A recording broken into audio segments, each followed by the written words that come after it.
Rajan ji, namaskar. Namaste. Namaste, everyone. Okay, we are live now on YouTube, and I'll share the link. Okay.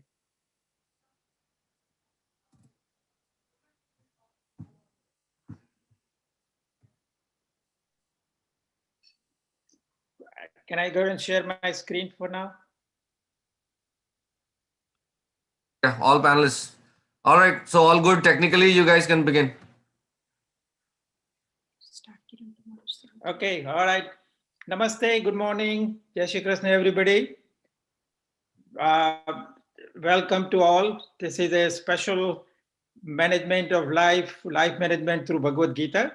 And this has been hosted by our Mangal Mandir as well as Life in Yoga, Rajanji and his whole panel, all the people. So we have a little change in the program. We had announced for 3 speakers, but the one speaker from India, we just got a call from him about 2-3 hours ago. He has such a severe sore throat, he can't even talk. He's so like a horse right now. So we had to just make a change of plan. So Nirali and Rajanji, they will take over his portion part of it. So let's get started. It's going to start with our prayer first. This is a prayer which says about the Gita Mahatmya, and I would request Nita Gandhi to do the honor. Please, Nita, go ahead. Namaste, everyone. Shri Paramatmane Namaha. Shri Krishnaya Namaha. Shri Gopi Janavallabhaya Namaha.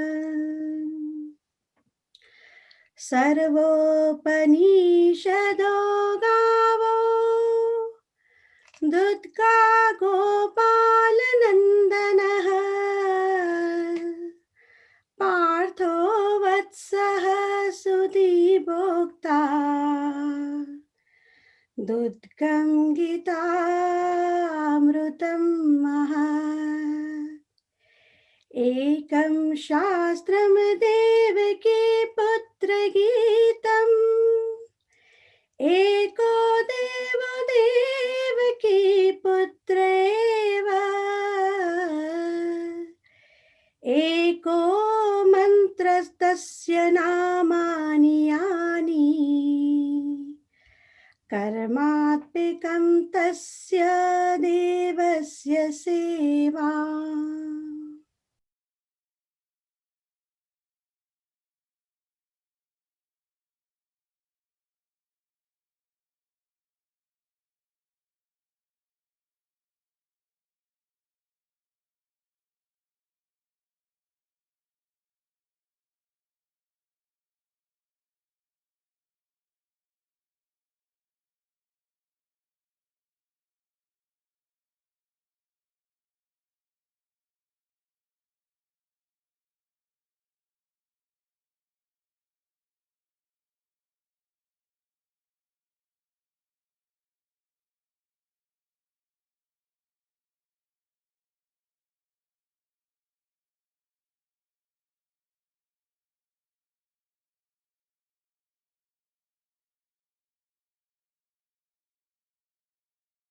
Devam Kamse Chanuramardanam Devaki Paramanandam Krishnam Vande Jagadguru Krishnam Vande Jagadguru Krishnam Vande Jagadguru. Shri Krishna Kanhaiya Lal Ki Jai. We'll have a small dhoon or like a small bhajan for 2 minutes. Please, Nita, share it.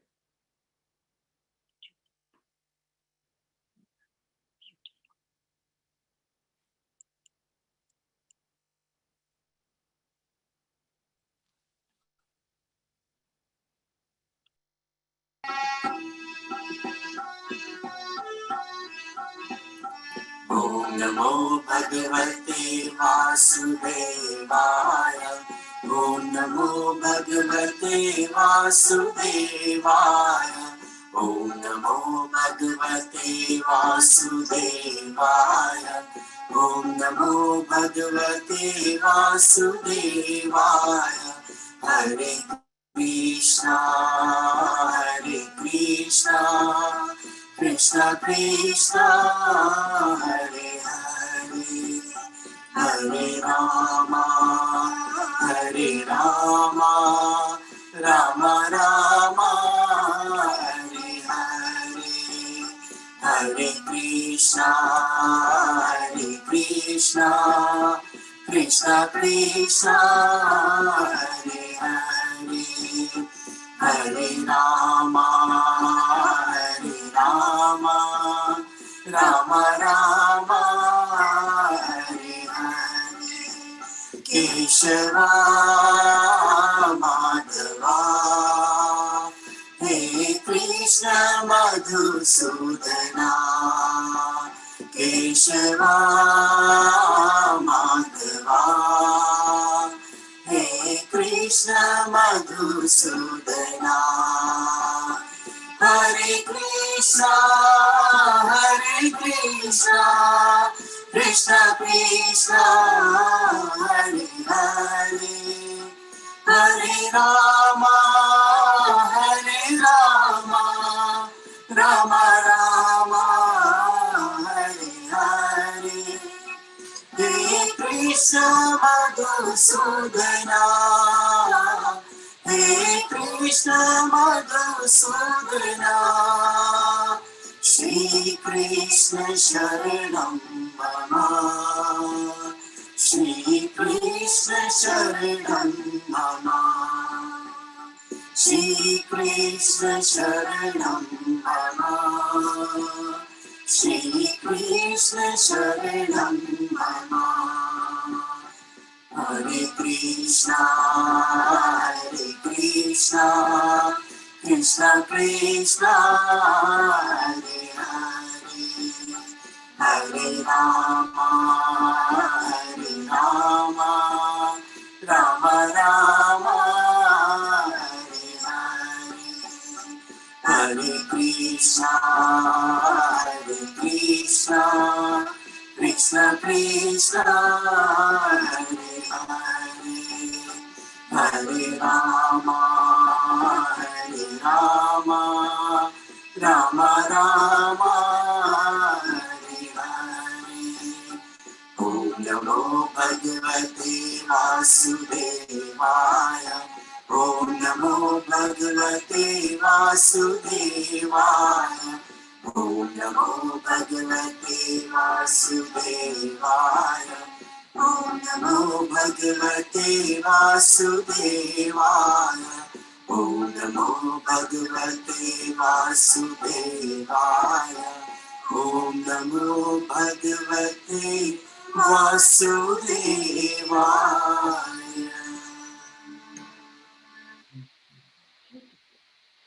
Thank you so much. Thanks to Suhani, our young Kalakar artist, and also her parents, Samir and Shikal. And of course, the invocation was very melodious, Nita. Thank you also. So let's begin. So this is, as we said, this has been organized by Shri Mangal Mandir, and most of you know where Mangal Mandir is, what is about a Sanatan Hindu temple, which has been here for almost about 27 years now, and is one of the oldest Hindu temples, not only in Maryland, but all across the US. And also with a very kind help from Life in Yoga, which is by Life in Yoga Institute, actually. So it's with Rajanji and his team. They have been very kind enough to just join this and then also help us out. So our topic is going to be Bhagavad Gita and the life management. Now, as we know, just little overview about what is Srimad Bhagavad Gita. Srimad Bhagavad Gita means it is a holy, divine song of God. Gita means song or speech. And it is we just celebrated about 2 weeks ago the 5,154th birth anniversary. It has 18 chapters, 700 verses, and some scriptures say about 701, but average about 700 verses. It's a part of epic Mahabharata. Mahabharata and Ramayana, they are our epics in our scriptures. And Mahabharata itself is about 100,000 verses long. Bhagavad Gita has been translated into more than 75 languages, and there have been about more than 300 translations. So it is one of the very wide scripture has been translated, read, and understood by a lot of peoples, not only Easterns, but the Western society also. It is a universal eternal message, and there are many different paths how to gain the peaceful, divine, selfless life. So what Bhagavad Gita says, change is the law of nature. So in our life management, if there are certain things which are not working or which needs to be changed, Bhagavad Gita gives a very good narrative about the change of the law of the nature. And there are some principles of Bhagavad Gita that can change our life also. So let's start with two speakers we have. One, as I said earlier, people who joined a little bit late, the one speaker was very sick from India, so he couldn't join. So we have Nirali Shah and Dr. Rajan Narayan. Nirali is going to be talking about the fulfillment of the life in search of equanimity and the peace through Bhagavad Gita.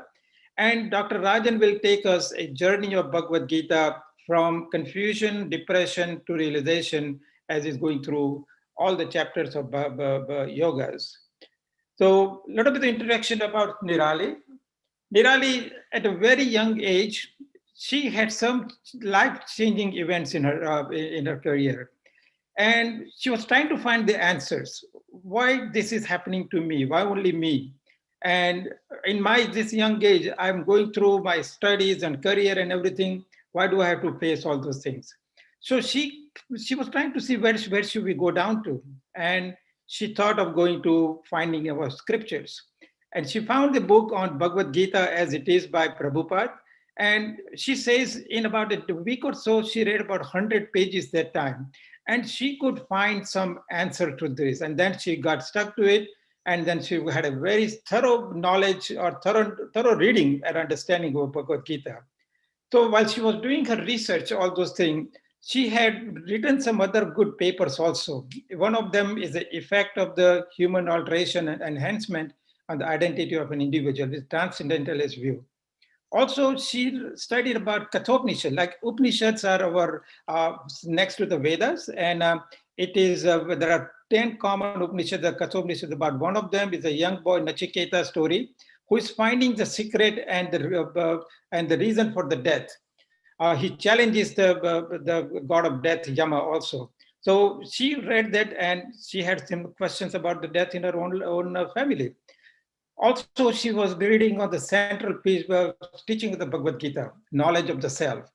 And while she was doing all this, being some Indian Eastern culture, even though she was born here, raised here, so she was looking at this sort of taking back yoga, which is a very interesting thing. What she's trying to tell us is how yoga has lost its true essence. And she talks about the Western, the sweat yoga, but she thinks that there is a resupplementation Hinduism into the yoga to save its large spiritual meaning of all yoga practitioners. So this is probably while she was doing all the research, she found that this was thing. And while doing all this, she thought that how could she help the society? Of course, she is helping herself, but then she wanted to make the Gita as a simplified scripture for people to read. And she comes up with a book, her own book. This is called a Everyday Gita. It is a spiritual outlook for life in modern world. It is a very small 130-page book. It is like a pocket book. You can leave in your pocket or in your small purse.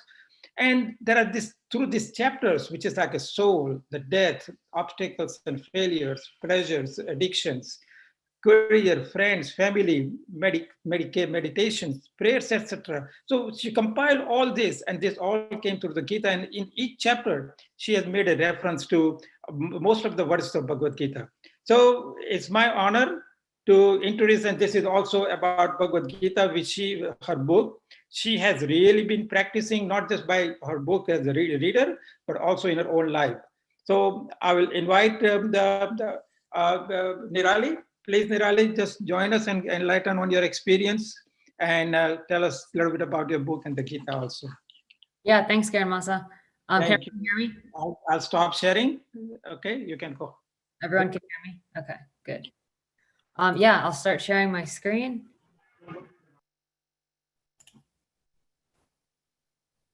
Can everyone see my screen? Yes. Okay, great. So yeah, thanks Karen Masa for the introduction and for having me here today. I'm honored to be back on another Mangal Mandir forum. I've done one before or one or two before, and it's been great. So I'm back. I'm excited to be back here to spread the positive energy and message of the Gita further. And the work that Mangal Mandir does is truly phenomenal and enlightening other people. And I'm always happy to be a part of it. So I just wanted to start off with that. So yeah, so today, we're going to be discussing the message of the Gita for leading a fulfilling life. So this is a really broad topic, but I believe it's rewarding. And my goal today is to leave you all with the tools to enable fulfillment in your own life through the good, the bad, and just the everyday. So first, I want to start with who I am and how I found this message of the Gita for myself. So about a year and a half ago, I graduated from the University of Virginia, and there I majored in computer science. And that's where my career ended up today, where I work at Microsoft as a program manager in the cloud technology industry. But really throughout college and my life, I've always had an affinity towards spirituality. And I've always kind of pondered, hundreds of questions about why life is the way it is, who we really are, and what we're doing here, what our purpose is. So in school, I took numerous Hinduism, yoga, metaphysics, philosophy classes to find answers to those questions.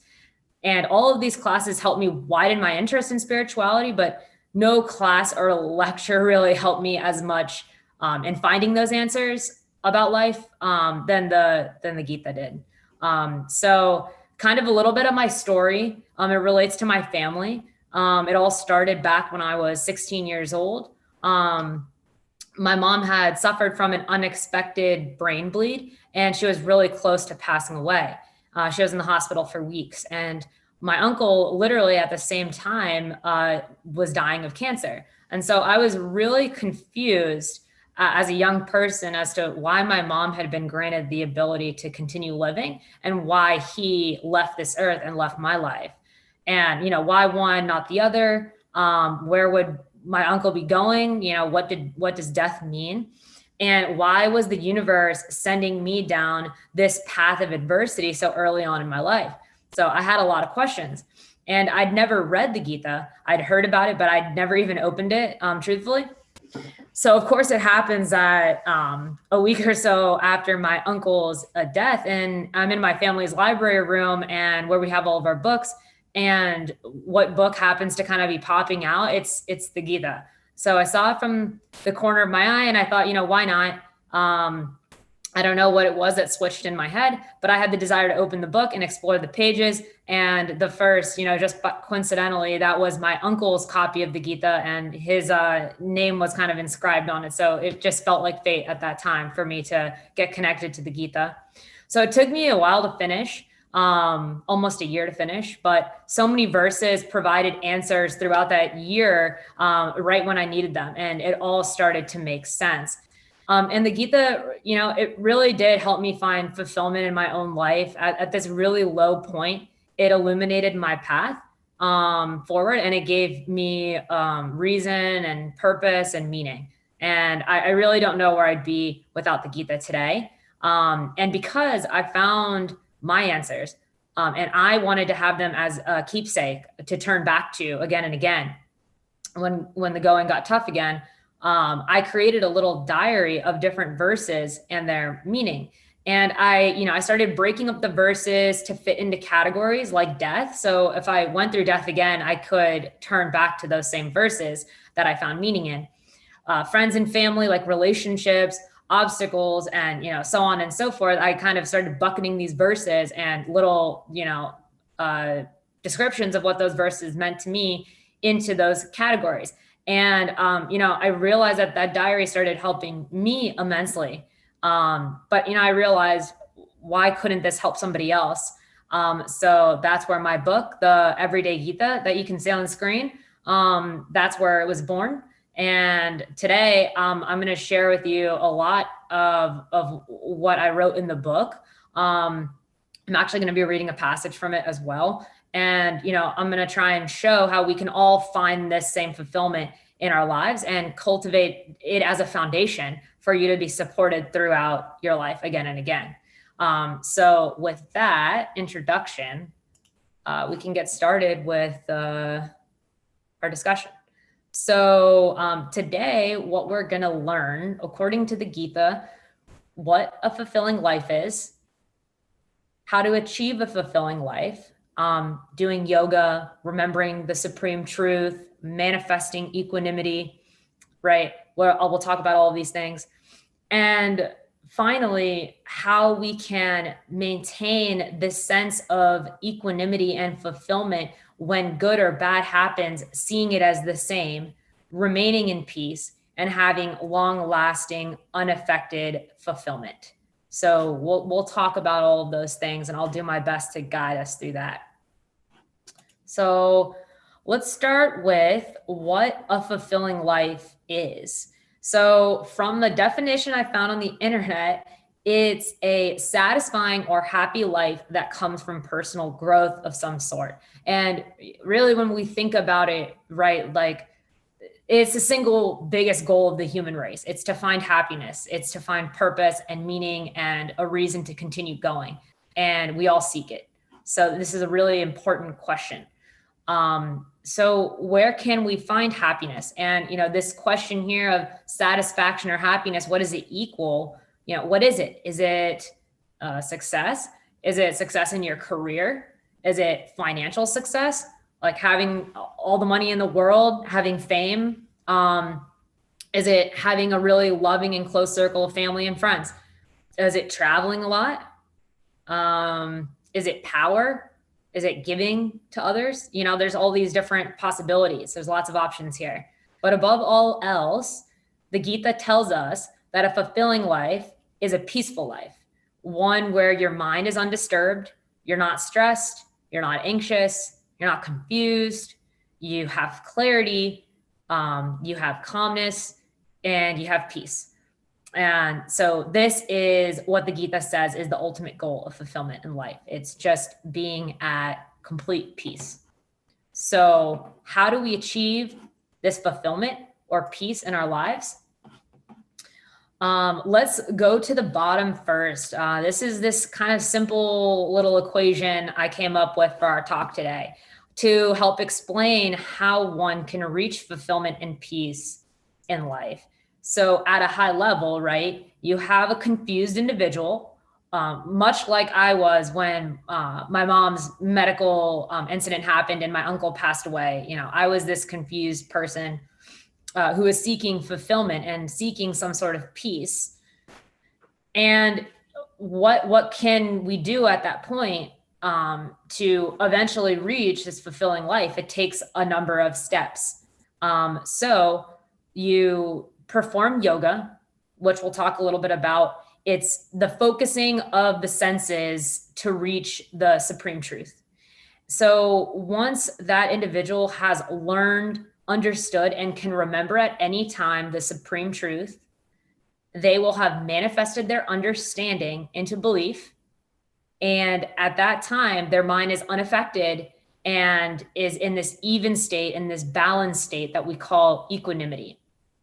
And then from that foundational equanimity, this now wise individual can achieve this long-lasting fulfillment because they have this foundation of truth within them. So let's start first with yoga. The Gita describes the way to reaching this peace initially as practicing yoga. And so there's many forms of yoga discussed in the Gita. I'm sure someone could give an entire lecture just on that subject. And we actually have Dr. Narayan speaking after me today to give this detailed journey of yogas discussed in the Gita. So, there's plenty of ways to find and achieve peace in your life. And I've dove into this topic a little more too in my research, like Kiran Masa mentioned. Many times in Western society, in our American world, we think that yoga is a physical fitness or calorie burning exercise, but it's actually truly much more than that, as the Gita explains it. And, I've done a lot of research, capitalization, American individuality, some of these things have taken away this true essence of yoga. And the Gita really tells us, the true meaning behind it. And, there's a lot of movements like the Take Back Yoga movement to supplement that meaning back. But yeah, that could take a whole nother lecture. So I won't really go down that path. But what I want to do today is, rather than focus on each form of yoga discussed in the Gita separately, I want to talk about the single common thread through all of them, and how any form of yoga practice will lead to the outcome of, or this commonality of the supreme truth. And so first we have to understand what is this supreme truth, right? You can read what I said here. Our bodies and this life is temporary, and we and God are eternal. It's this concept of duality, right? Like everything can be in this world can be bucketed into material and temporary, or spirit and eternal. So we'll talk about that. But yeah, it's two parts: what life is and who we and God are. In other words, what is temporary and what is eternal, and how you can always discern the difference between the two. So let's talk about first what's temporary. Our bodies and anything and everything in this life is finite, and it is going to come to an end. For example, why do our bodies decay, right? Money, we can lose it. Clothes, they become worn and torn and we toss them out. Food disappears in our bodies. Our houses made of wood can be burned down. Our careers, they'll end when we do, right? Even our thoughts and feelings, they're fleeting. They come and they go. But on the other hand, when we focus on our consciousness, we realize that we and God are infinite. And that we cannot be affected by any of these temporary things. As Krishna describes in the second chapter of the Gita, your soul is permanent, everlasting, untouchable, unbreakable, eternal, infinite. There's so many different, I've read multiple versions of the Gita. There's always new adjectives each time to describe the soul, but they're always the same in that they are everlasting, unaffectable, just pure. Right. And so the soul is the light within you that never burns out and that carries on through lives and worlds infinitely. The soul is the complete opposite of that which exists in this life. So material versus spirit, right? And the supreme soul, or as we call God, also has all of these properties of the soul: unbreakability, eternal, infinite, right? And more, because he's actually the creator and the maintainer of all of these souls and spirits as well. So, now we have the kind of common concept of the supreme truth or absolute truth, which is that the difference between material and life and us and God and spirit. So how does this truth, let's relate it back to yoga and what I was talking about. As you can see in my diagram, there's like multiple boxes for yoga because there's multiple types. So through all types of yoga, we are remembering and focusing our senses on this supreme truth. So through all types of yoga that you're doing, the end outcome should be the supreme truth. So through Bhakti Yoga, you're remembering who God is and his internal power by visiting the mandir to see his image, right?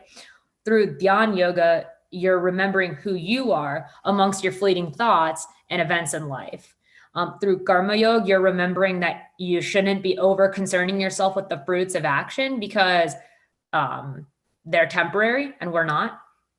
And finally, through Jnana Yoga, you're learning and remembering who we are, who God is, and what life is through reading and knowledge acquisition.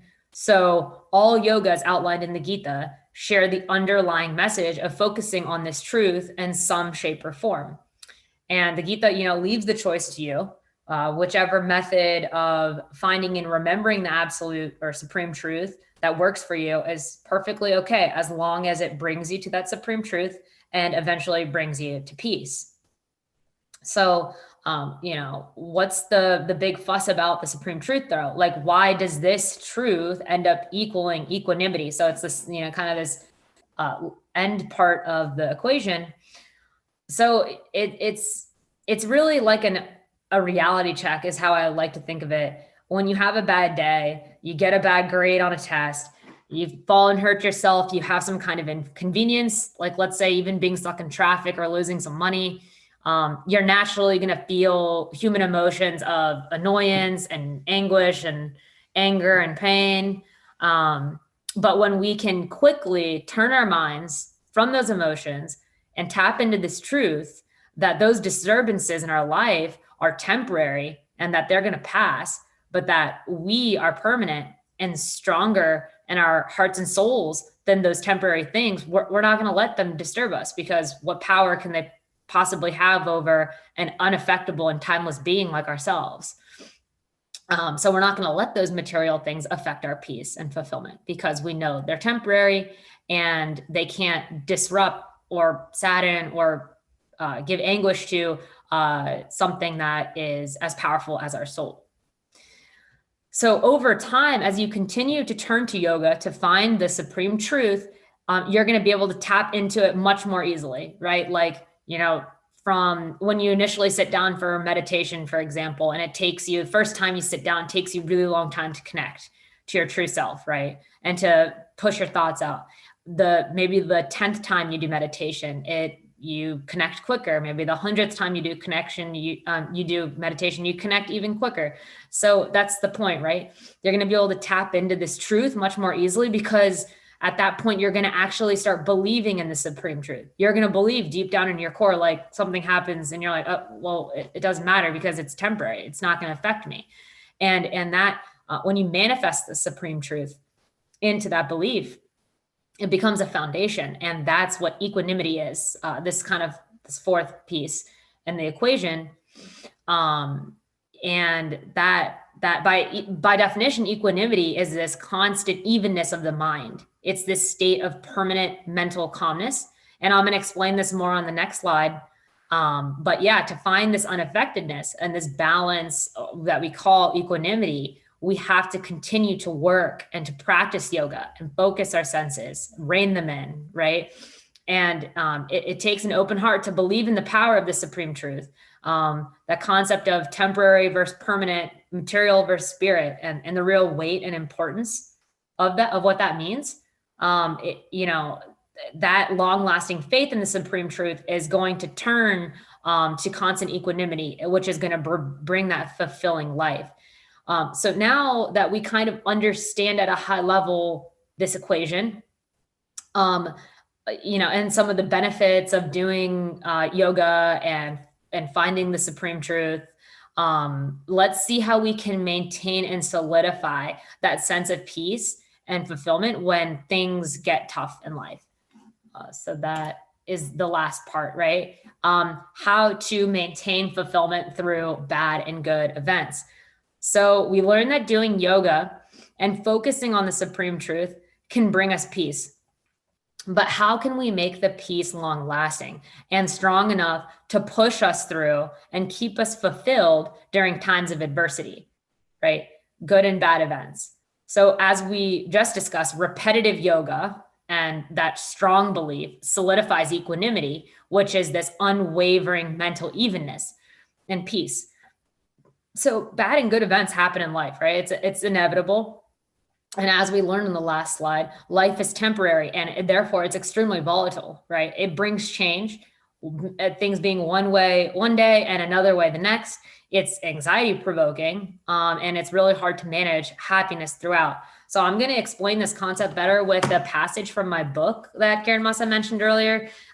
This is the chapter on obstacles, and it's page 51. So how do we move through the suffering? Krishna says we must learn how to achieve our own tranquility, our own peace. We can do this by learning the concept of equanimity.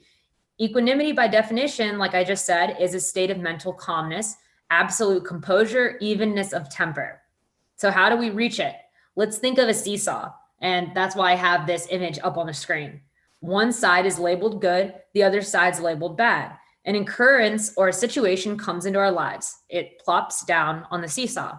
Based on how we interpret that event, the seesaw tips in the direction of either good or bad. Sometimes, in the case of really negative impact events, the seesaw may tip drastically towards the side of bad. This may happen during a time of the death of a friend or family member, getting laid off from your job, or betrayal from a boyfriend, girlfriend, a friend in general. In other cases, the seesaw may only tip ever so slightly. For example, if someone compliments you, you find $1 on the street, or you partake in a hobby you like, the seesaw may tip marginally towards the good side. As more and more situations come into our lives, the seesaw tips ceaselessly. In all of these cases, your emotions, feelings, and thoughts are being controlled by the occurrences in your life. We are the seesaw. We let the events in life sway this way and that way, back and forth, left to right, and we feel shaken and confused in the midst of all of the fluctuations. So what can we do? We have to take control of the seesaw. As each event is plopped down, we must cushion the blow of the situation, the potential impact it could cause on us, by sliding the event to the direct middle of the seesaw. Here, it cannot lean towards either side. It cannot weigh us down one way or another. It cannot force us to construe events in any sort of light, nor can it coerce our actions thereafter. So we can do this by seeing each occurrence as neither good nor bad. This will happen when we gradually begin to see good and bad as equals, every success the same as every failure, every gain the same as every loss, every pleasure the same as every pain.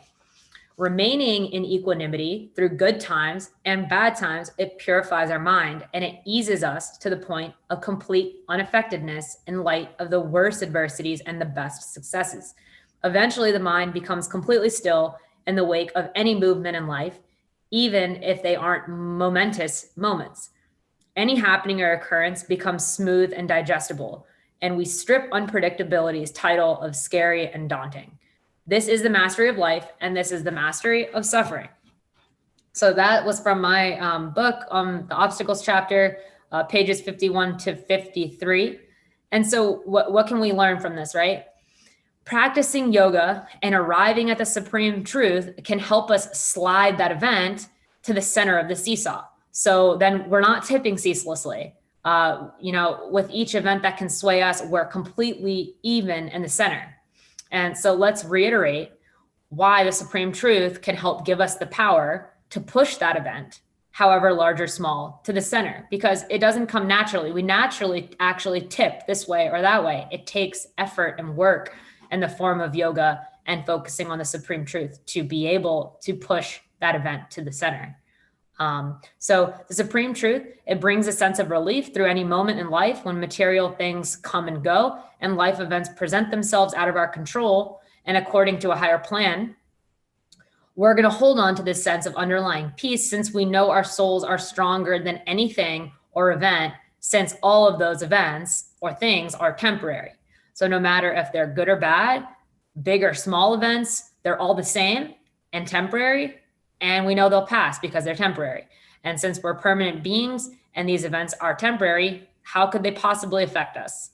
How could they possibly have any power over us at all? They can't, right? And so with practice, with each event that comes and passes, you're going to get more comfortable with sliding the event to the center. Each event is going to take less and less work to push to the center because you're going to better learn how to do yoga that works for you and how you're going to find the supreme truth in a way that works for you.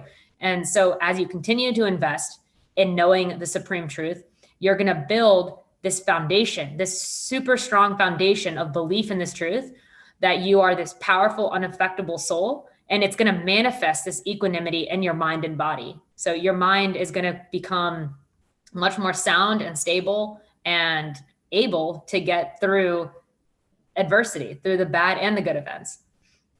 And that's going to lead you through life with fulfillment and peace that's maintained.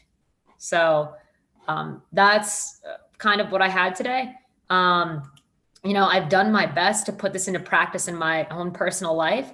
As we all are, as human beings, I'm constantly seeking peace through rather tough times of adversity. Even after my uncle's passing, I've faced other family deaths. And even today, I'm trying to push the rather large event of my mom's continued fight with cancer to the center of my seesaw. And some days are harder than others to find the supreme truth because your natural human emotions, they sway you. But over time, I've begun to, with each new moment of adversity, I've slowly hammered that belief into my mind and soul with continued practice of journaling and meditation. So whatever form of yoga works for you, I have faith that I'm going to reach the full equanimity one day. And I have the same hope for all of you. The Gita has helped me find these tools and process to find my peace, that equation. It took time to build. But these learnings I've included in my book, which you can see here. And if you've been intrigued by the talk today, feel free to check it out. It's on Amazon and it's on my website here. So thank you. I hope I didn't talk too much. But yeah, that's all I've got. Very good, Beta. You did an excellent job. You put everything together in such a short time, the relation of soul and the supreme soul and how things work. Now, if anybody has any questions or anything, Yes. we prefer that you put it in the chat box, or unless you want to ask, that's fine too. Just go ahead. I saw somebody is raising the hand. Go ahead, Tushar, please. Tushar Shah, unmute yourself. Can I ask a question? Yeah. Go ahead.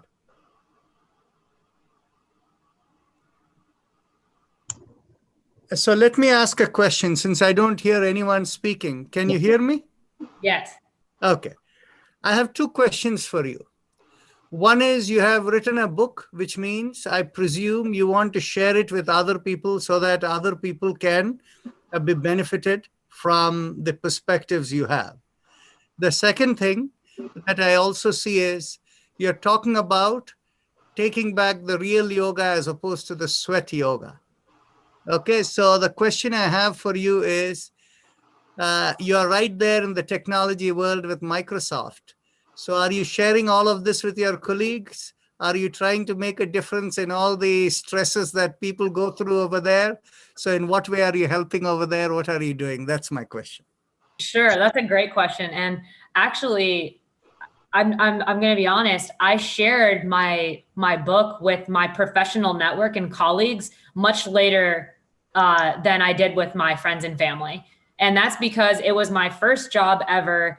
I had a lot of doubts on, is my book good enough? I don't want to mix this with my career. I also thought, discussing faith and religion in the workplace is kind of taboo. Like people don't really find that to be okay sometimes these days. But I ended up getting the courage actually only a month ago, and I've published my book. It's been out for a year. So only a month ago, I shared it with my colleagues and I opened up my views and my beliefs to the world. So, people can do with it what they please, but I think it's important when you feel a certain way about how the world is, to share it. And that's what I did here. And with yoga too, it's a little bit controversial because modern yoga, yoga pants, everything from yoga pants to sweat yoga to goat yoga, things that are, have really pushed the boundaries of what yoga means in Hinduism. It's hard to have those conversations, but I think it's worthwhile. And I don't want to tear down any one form of yoga, but I do want to supplement the real meaning into yoga. So if you do something like sweat yoga, then start off the yoga practice or end the yoga practice with a form of meditation that can connect you to the supreme truth and to your inner self. You don't, it's just supplementing the meaning back. And that's what I think we should strive for. And I'll continue to have those conversations. I have a question. Yeah, great, Nirali. I have Nirali, I'm extremely impressed with your talk, and such a young age you were able to transform. And so I hope all the young persons like you can get this gnan. Can you tell me what was your aha moment to do this, to write a book or to transform yourself? I know one of was Martin. Yeah, definitely. So I think, I really didn't have I had a lot of spiritual questions, but no particular affinity towards the Gita. And then when my uncle passed away and my mom went through that medical incident where she almost lost her life, it was like all of these questions crashing down on me at once. And I was very confused. And I really think that times of adversity in our lives are the biggest windows of opportunity for us to dig deeper within us to find that meaning.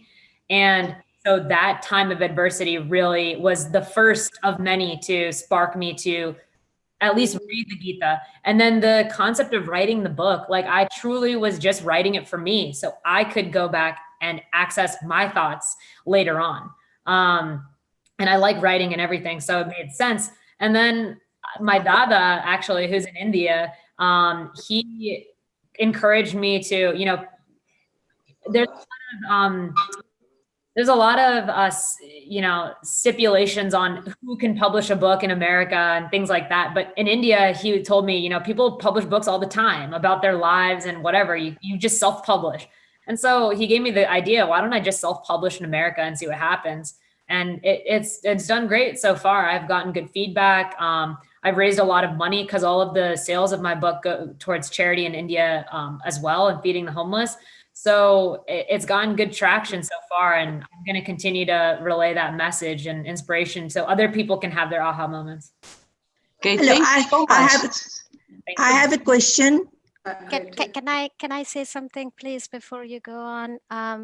We have one more speaker that is going to speak for us, and I want to try to not limit his time.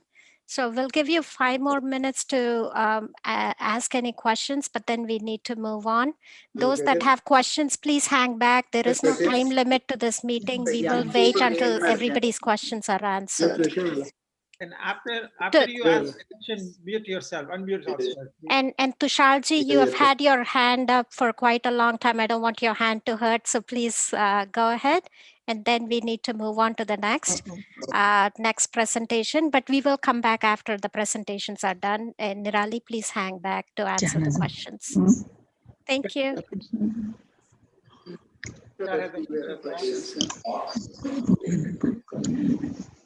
Nirali, can you stop sharing, please? Oh, yeah, sure. Tushalji, do you have your audio ready?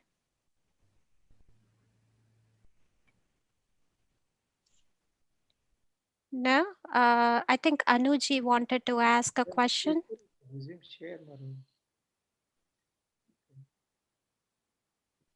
Joel, do you want to ask your question, please? Go ahead, and then we can move on in 5 minutes. Thank you.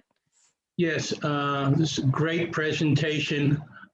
I have been realizing that now that I'm 70 and my body is starting to show signs of age, that I'm approaching the sunset of my life. And what about sickness and death? Yeah, definitely. And the Gita is such a powerful message on death. Honestly, that's what connected me to it the most, because I had those questions about my uncle's passing. Like I literally saw the life leave his body in my home, and then his body be discarded and, be taken to the crematorium. And so I wondered, I was like, he must be existing somewhere else, right?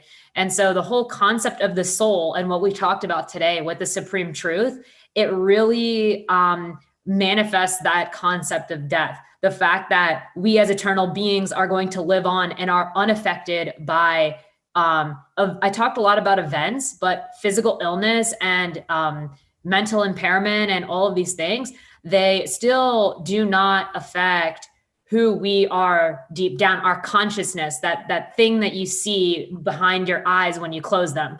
that form of that you can touch, that you can tap into at any time, that spirit. And so holding on to that through your, our aging of our bodies, right, it is going to be critical and key. Very good, Nirali. Thank you so much, Vidam. Excellent presentation, understanding and answering the questions. Let's move on to the next one. So our next speaker probably doesn't need much introduction, but some people who have not known him, he is very well known, Dr. C. Rajan Narayan. He's the founder of Life in Yoga, which is existing right now, practicing in 12 states, 18 metro areas. And he has helped about 30,000+ people since 98, even before that also. And over 1,000 annually. But during this pandemic, since April 13th, he has been holding this everyday evening session yoga. On the weekdays is 1 hour, on the weekend is about 1.5 hours. So great dedication. He has also conducted multiple yoga sessions in temples and some other institution also. Again, just about 350 people sign in every day, about 180 or 90 sign in. So about couples for every sign in. And he has helped people physically, mentally, emotionally, and especially during this COVID time. And it's so much that most of the attendants today are there from this yoga group, and they know how much it's helping them. Any questions has been answered, and amazing. Some of the COVID people who have suffered, they've got an answer also. He's not limiting only to just this kind of a thing to the non-medical people, but he also does to the CME courses. His CME courses are accredited by the Council of CME courses, and they're AMA category 1. He's doing it since 2010. And the latest one we had was relevance and method of yoga for emotional well-being in the current the pandemic. And of course, him and Dr. Smita was there also as one of the speakers. So it brought a lot of information to him. So he's not limiting only to this one. His other specialty is he's like an electrophotonic imaging customized for healing for some incurable conditions, just like chronic fatigue syndrome, pulmonary fibrosis, some cardiac diseases or events, chronic inflammation. So he is an asset to us. And just one line reminds me of Bhagavad Gita for him and Nirali.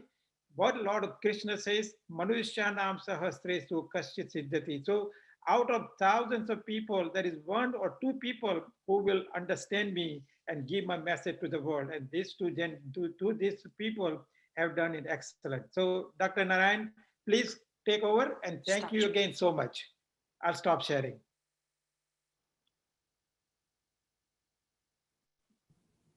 Namaste, everyone. Thank you. I will first, start with looking back over here when Dr. Parekh introduced about this healing and all of this. We heard from Nirali about the 4 types of yoga and all of that. But the way we heal is largely incurable diseases are healed with mantras. So where is mantra yoga? And then when we look at the Bhagavad Gita, every chapter is called a yoga. So they say there are 18 yogas. So how many yogas are there? So these questions, when we talk of 4 yogas or 18 yogas or what these mean, these are all classifications that are created by individual people based on their own experiences. In fact, the 4-fold yoga that Nirali shared with you was what Swami Vivekananda created. And that was his perception of the world. And so any case, let's go further and look over here at the 18 chapters of yoga and what they mean. And those of you who had questions for Nirali, I hope to finish in about 40 minutes or so. So there will be still time. And so keep your questions for Nirali. Nirali, you're not off the hook yet. Okay, so 1 second. So let me share my.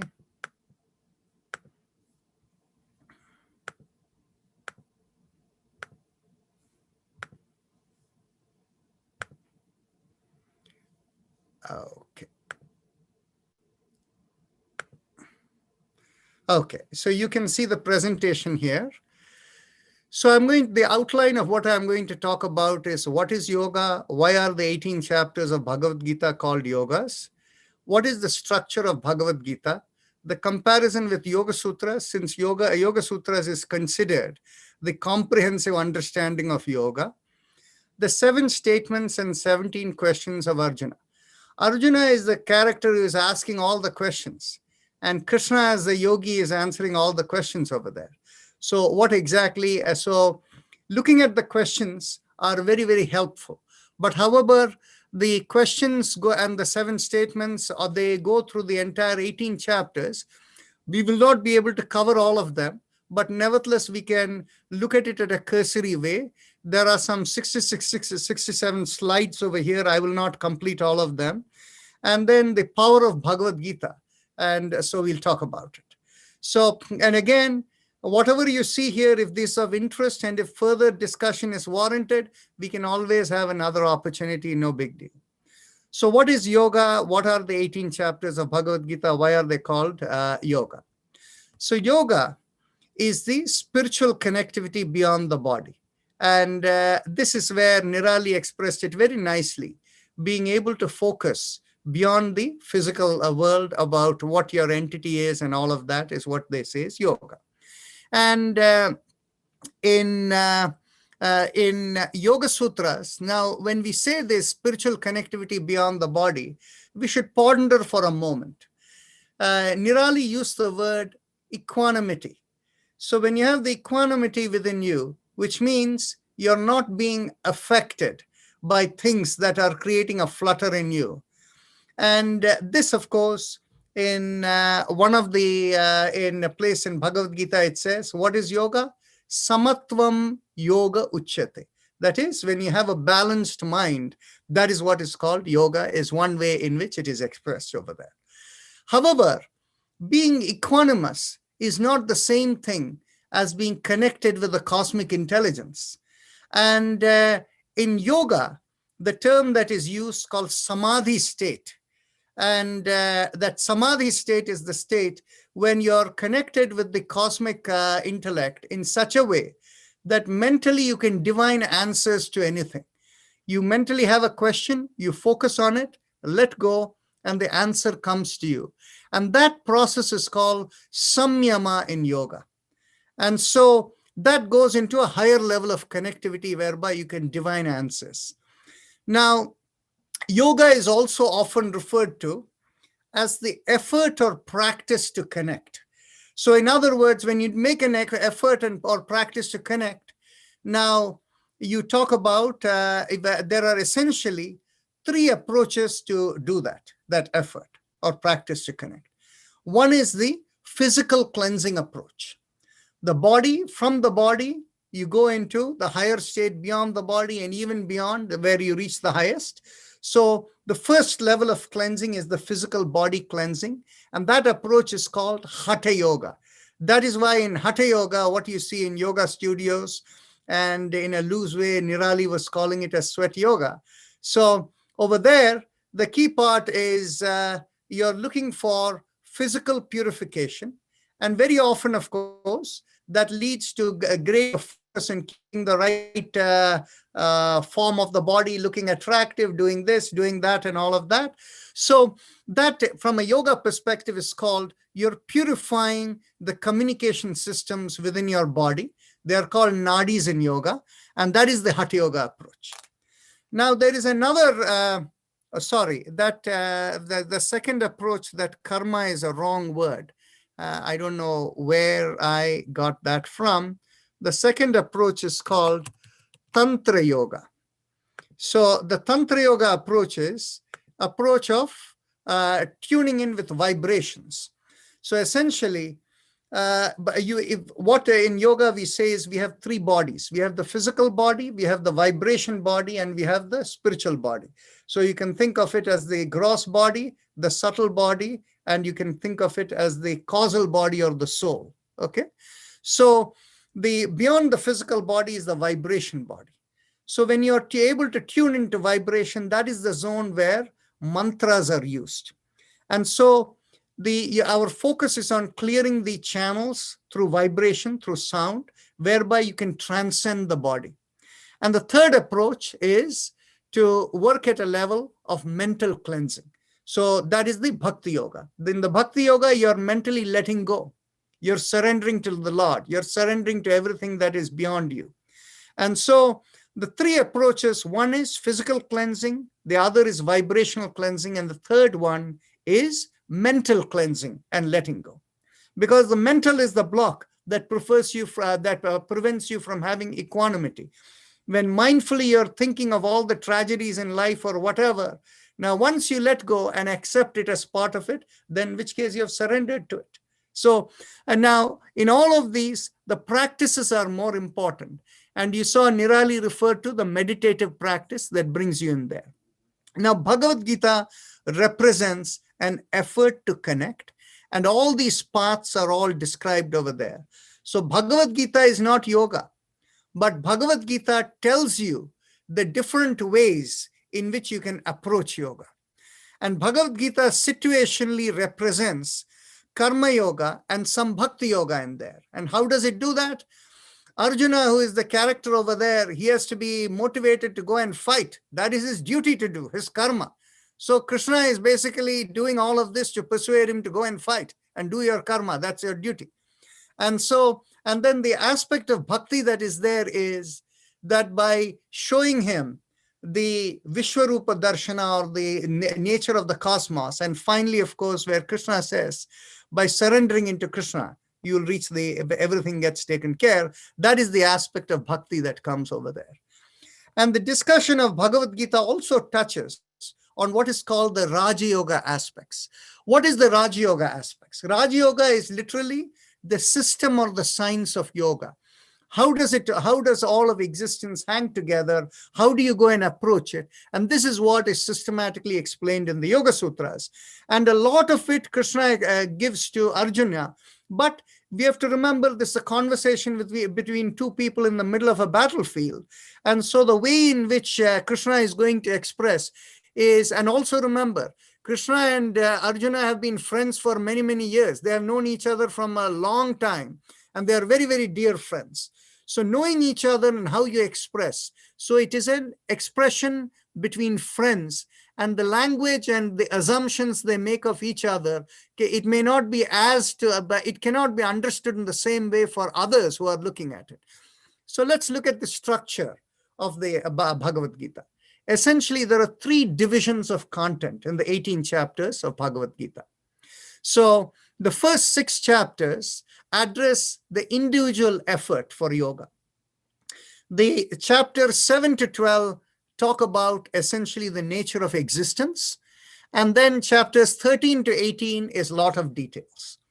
And it is important to realize that in each of these segments, I'm talking about the primary subject matter, which means because it is a conversation between two people, it can also result in the individual segment, some referral to the nature of existence.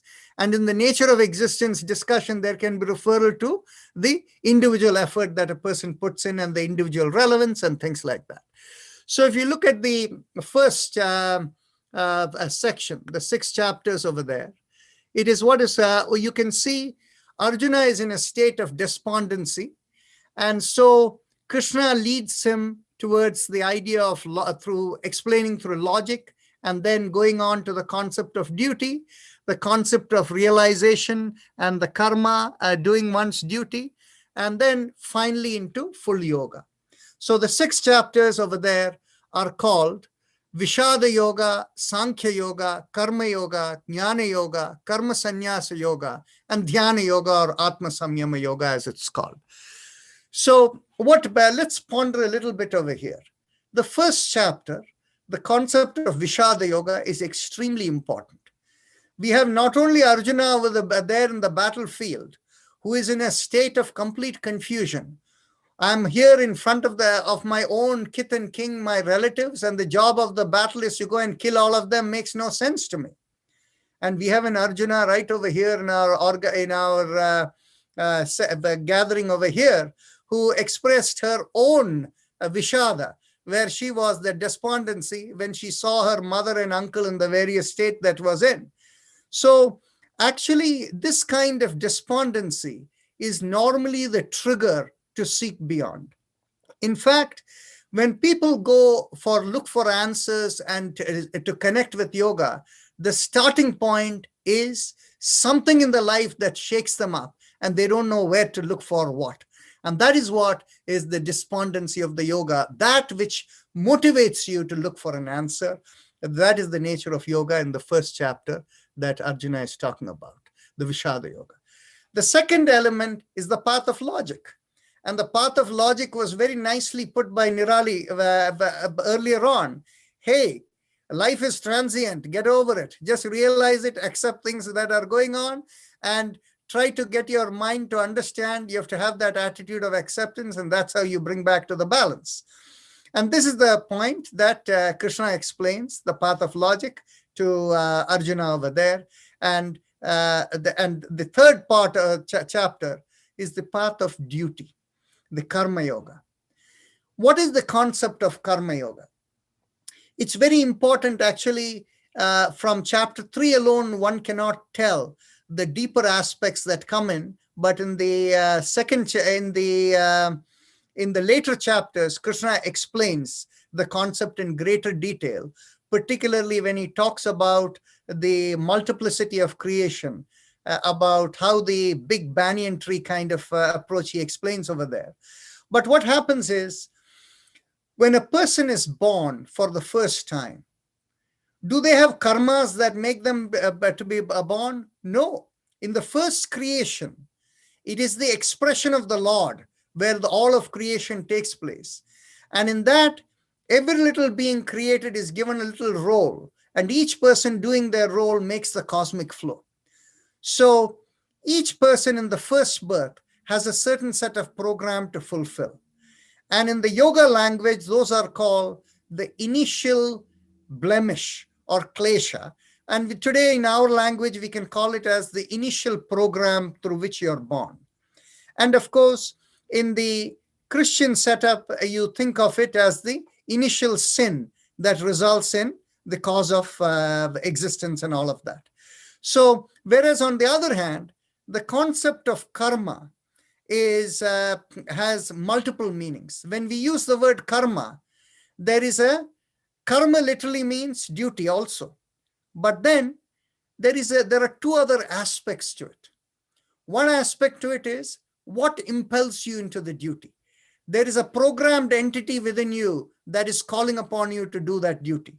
That programmed entity can be one of two types. One is the initial program, or another kind of program by your own reactions, you could have created a new program. Of course, people who are in the computing system field and understand AI fully understand. AI is the process of reactivity whereby you keep updating your program and creating new programs, right?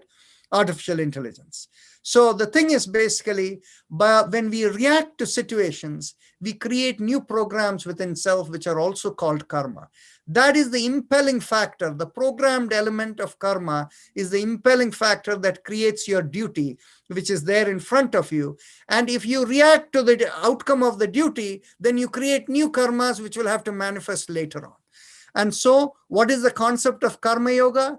Do your duty without reacting to it. Don't be affected. Don't be affected by the results of what come from there.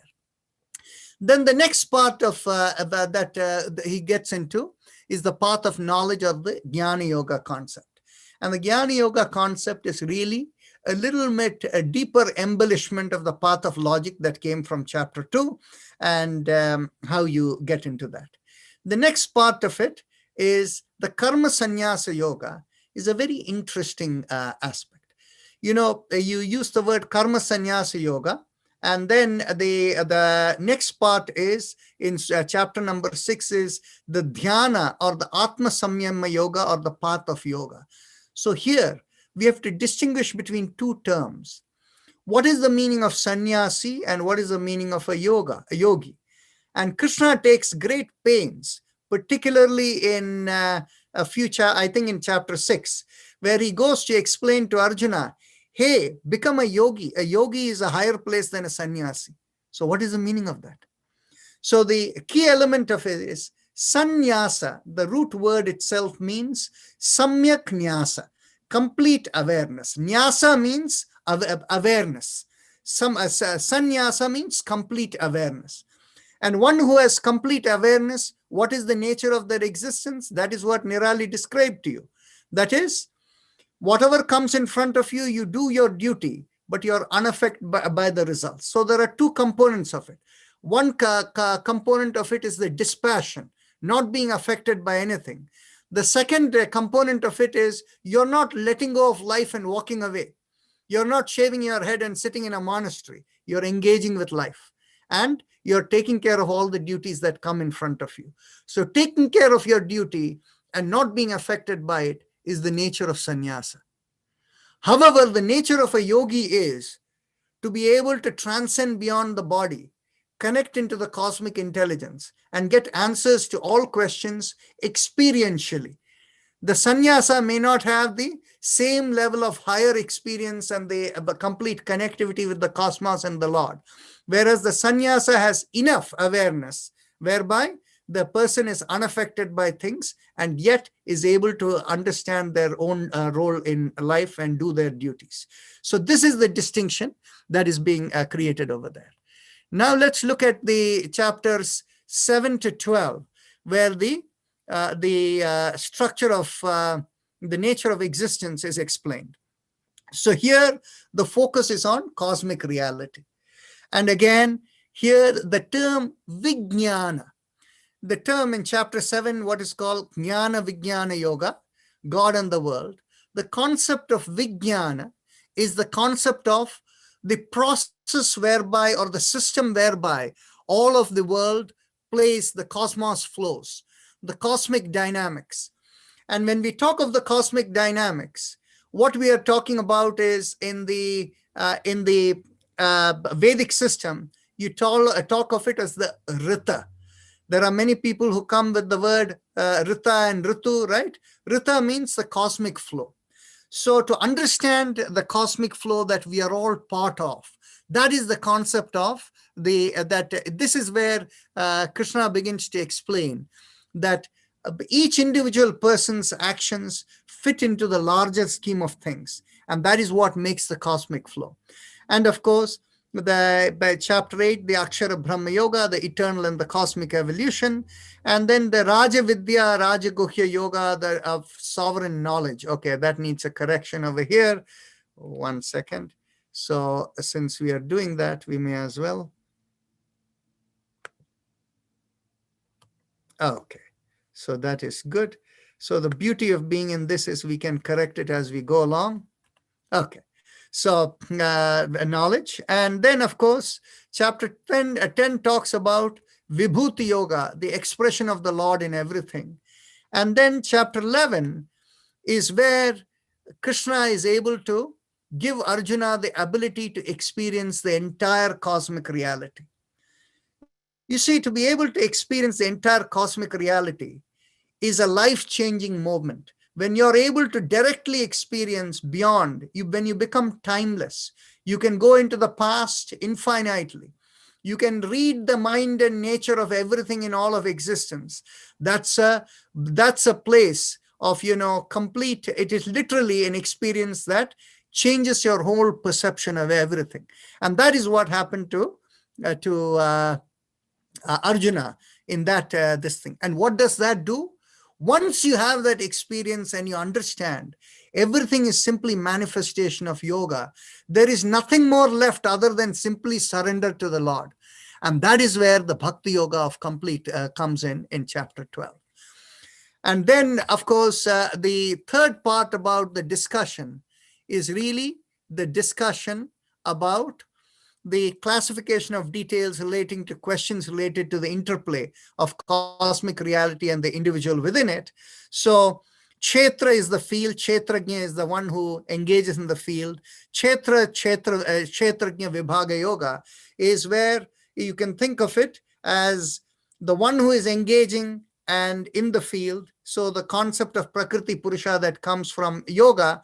So this is again you can immediately relate to all the questions you see over here to the initial questions in the first section. That's the first 6 chapters. So if you think in terms of karma yoga, that has a relevance to chapter 13. By the way, next to each chapter, you have actually the number of verses that are listed over there. So that is the number you see next to the chapter number. And actually, I actually counted it and I found it was actually 699 verses. I think people round it off as 700 verses. And so the next is Gunatraya Vibhaga Yoga, is really what is the nature of the expression of the world in terms of gunas. Let me explain a little bit about the gunas over here from a yogic perspective, because that makes it a little easier. And in fact, that even has impact in the later chapters, in chapter 17 also, where it goes into 16 and 17. The idea of gunas is, you can think of those of you who can understand electrical engineering. In electrical engineering, when any program manifests, the program's manifestation is in the form of 3 types of energetic movements of electrons or vibrations. And what are they? It is smooth movement, it is highly accelerated movement, or it is staggered movement. So when energy accumulates and then expresses, the accumulation is the staggering process. In electrical engineering, in an integrated circuit, it's called capacitors, right? So capacitors hold, when they go over the threshold, they immediately express themselves fast. So the 3 kinds of motions is what the gunas are all about. And any expression of program happens because of energy and program coming together. That is why your computer is active and all of this is possible. But at every moment for the program to unfold, there are 3 kinds of motions that are happening. The rajas is the activated, tamas is the what you would call as the lagging down or the slow element, and then sattva is the smooth element. So this is how all kinds of expressions. So expression of the world of any programmed entity with the energy being feeding it results in the flow of the gunas. So program plus energy results in flow of the gunas. So that is how we need to understand. So the 3 natures of it. And often, of course, you will realize that people think in terms of one guna or the other guna as good or bad. People will say sattva guna is good and tamo guna is bad, rajo guna is not also that great, and things like that. The key element is, anytime you're a programmed entity, you will have all the 3 gunas. When all the programs die off, that's when in the purity, sattva guna is the only one that stays. So that is the nature of it. And this, of course, in a yogic perspective, we call it as the flow of the nadis. So when the energy is flowing whereby your program is manifesting, those are the 3 aspects of the gunas. And then, of course, you can see at chapter 15, the Purushottama, the creation of the Ashwatha tree. This is how the first creation manifests and how it propagates, even though the root is all connected with the cosmic reality of God.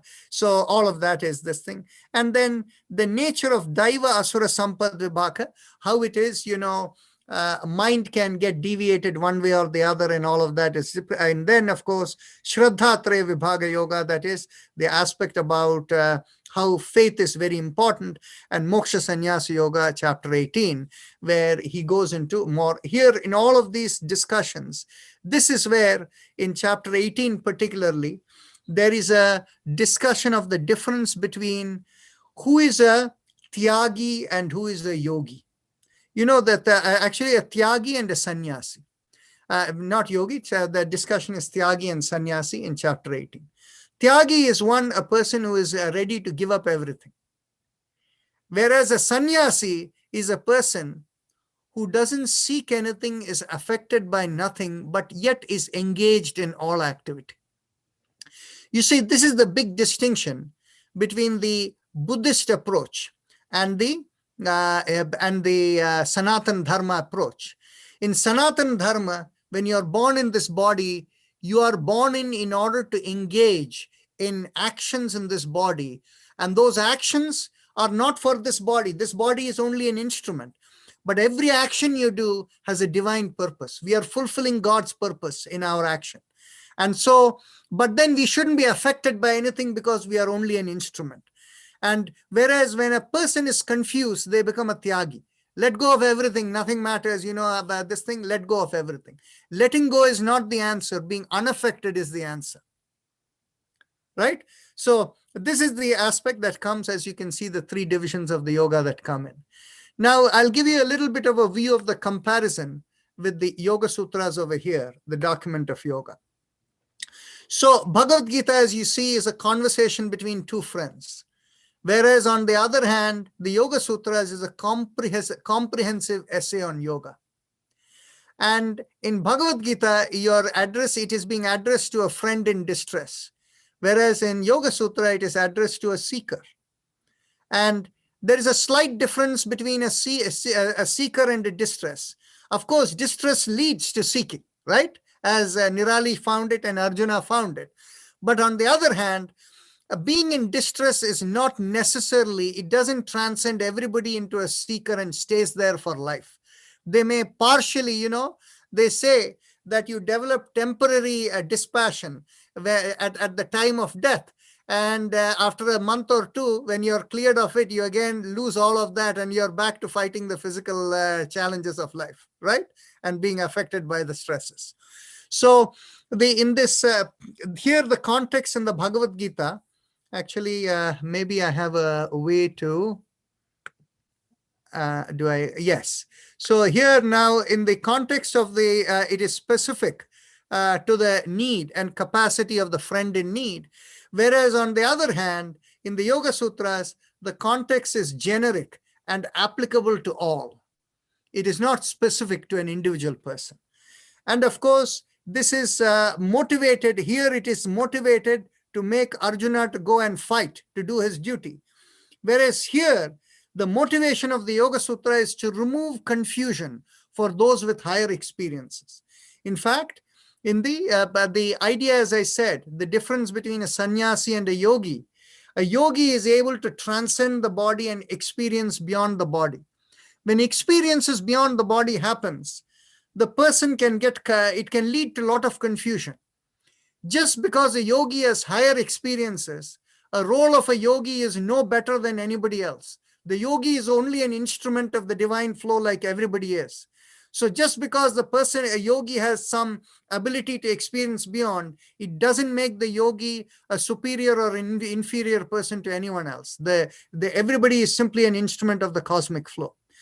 And Patanjali is very clear in telling people in chapter 3 of the Yoga Sutras, just because you have these higher experiences, if you think you're a greater human being, you are mistaken. You will fall off the path of yoga, you'll never reach the highest. And the realization is that to understand you're simply an instrument of the cosmic flow. The higher abilities have been given for you in order to do your duties in the world. And that is where you have yogis like Krishna who come to go and teach the whole world. Now, another important thing to understand is Krishna is coming with the words of an Avatara Purusha. Whereas in Patanjali, it is the speech of a yogi. What is the difference between an Avatara Purusha and a yogi? Ava means, in Sanskrit, Ava means to protect. And Avatara is a person who protects the cosmic flow, the purpose of the flow of dharma. And so whereas on the other hand, the words of a yogi is, they are not looking to protect anything other than simply to understand the nature of the transcendence and the cosmic reality and to be connected into it. And so this is why the Avatara Purusha is goading Arjuna to go and fight, to go and do the duty, because in the cosmic flow, the way in which the Kauravas have led, have moved the thing away from the cosmic dharma, and it needs to be brought into the cosmic flow that was intended. So this is the words of an Avatara Purusha as opposed to words of a yogi. And it is, in this case, it is having become part of the Vedic system. This is connected with religion and easier to access for common man. Common people are people of faith. They associate with religion and what wise people tell them. Whereas on the other hand, Yoga Sutra is non-religious and it is universal and meant for the dedicated seeker. And then, of course, as I said, there are 699 sutras, verses in Bhagavad Gita. But why 699 and there are only 196 sutras in the Yoga Sutras? Yoga Sutra can be printed in 6 pages, whereas Bhagavad Gita will take a lot more pages. So the thing is basically, what is the big distinction? It is because when you're having a conversation between two people, it leads to more back and forth. And so there are more words being expended. But when you have a comprehensive essay on yoga, you can just say what it is and there is no conversation going on over there. And a very important thing to realize is, chronologically, the Bhagavad Gita was composed after the Yoga Sutras. Patanjali is a predecessor of Krishna and the entire Mahabharata, whereas the Bhagavad Gita is a presentation that is coming after, Bhagavad Gita being prior to the Yoga Sutras. So now let's go on to the next slide. What did I do? Okay.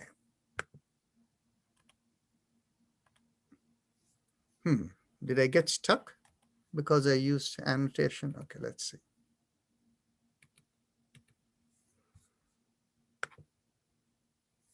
Okay, so let me get back to, okay, I should not have used the check mark over there. In using that, it froze the screen. Okay, so now we go on to a few more things. I'm going to quickly conclude over here. We saw,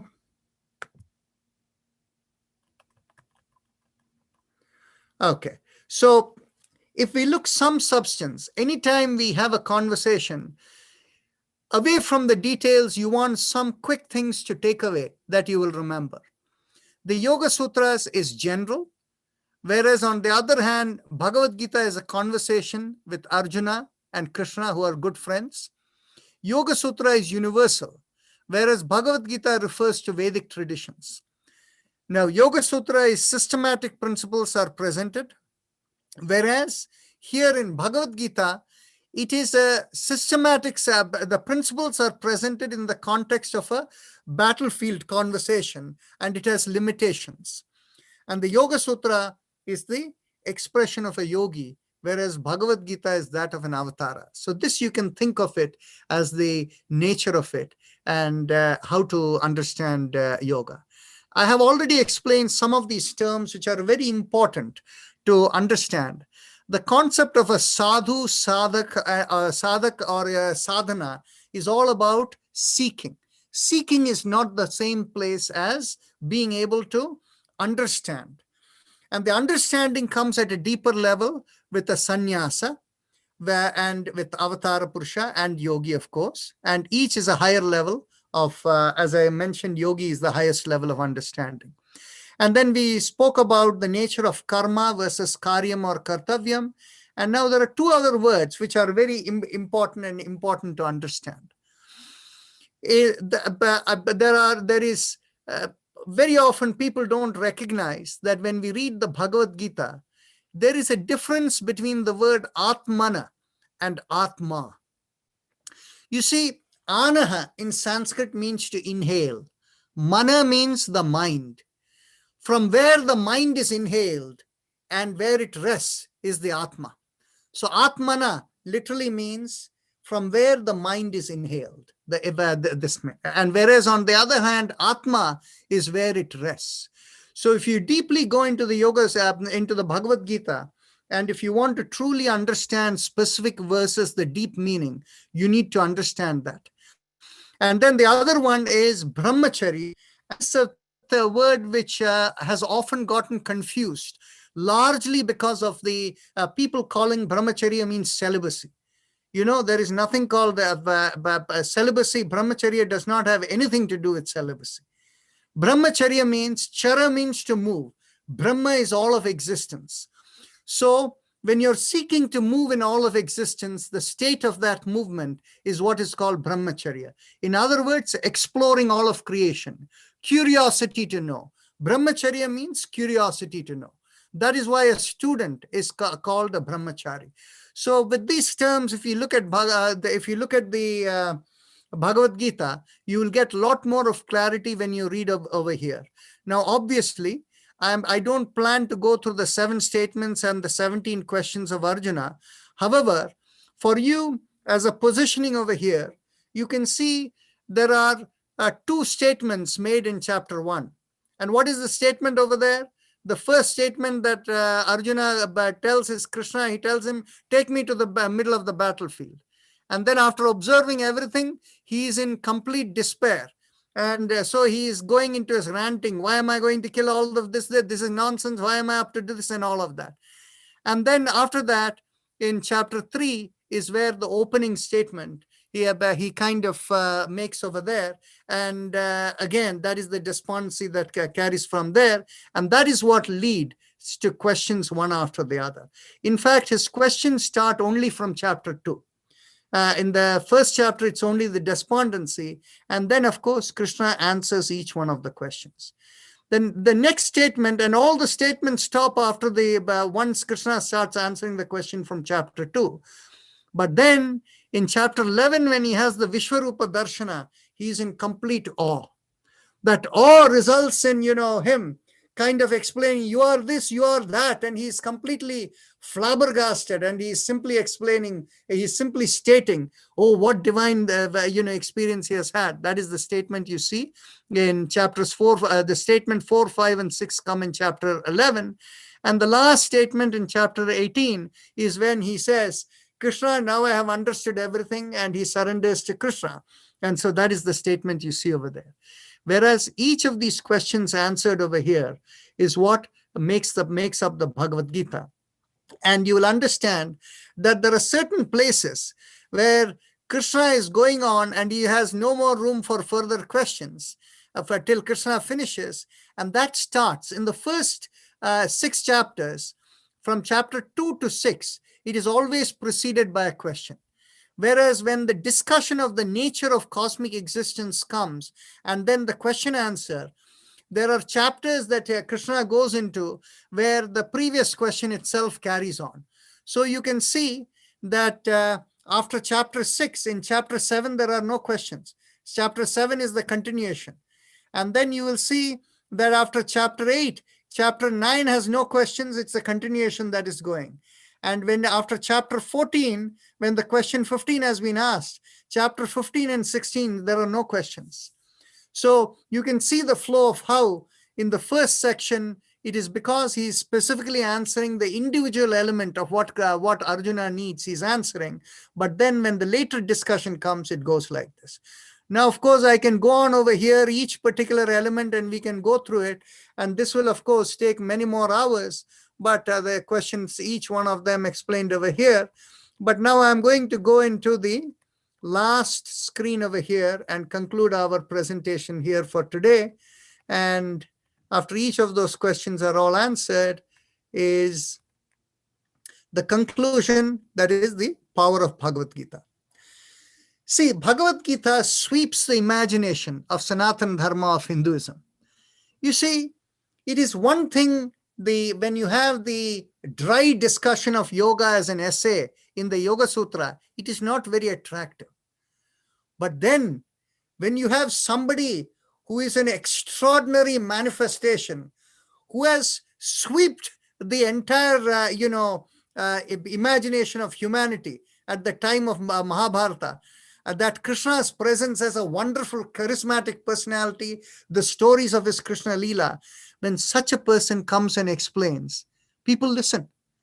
And the thing is, you see, the stories of Krishna are more empowering, that brings the bhakti. And that is why the Bhagavata Purana is considered the essence of not only philosophy, but the ultimate. And the realization, of course, is once a person transcends and realizes, there is only bhakti left. In fact, in the system of yoga, jnana bhakti is considered the highest. Having realized the highest, when it transcends into a complete devotion and surrender to the Lord, that is the highest. And then, of course, and that is why Bhagavad Gita has such a strong place, because of Krishna and how it has swept the imagination. The preponderance of bhakti is extremely important, that it is integrated with the Vedic philosophy and tied to the Upanishads and the Brahma Sutras of Sanatana Dharma.